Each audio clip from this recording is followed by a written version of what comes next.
I'm Troy Kirby with a quick look at the 2022 Washington State legislative session. The House Public Safety Committee heard public testimony on House Bill 1848 concerning fraud in assisted reproduction.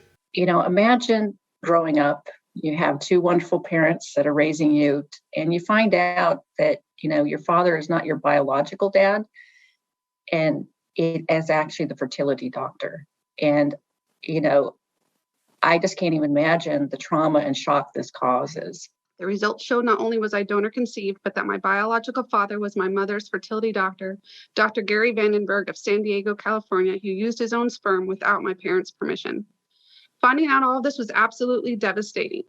I felt like I've tumbled into a black hole with no footholds and no knowledge of how to piece back together who I am, where I belong, or how I fit into this world. There's a number of people, residents of Washington, who have experienced fertility fraud, but it is very difficult to come forward.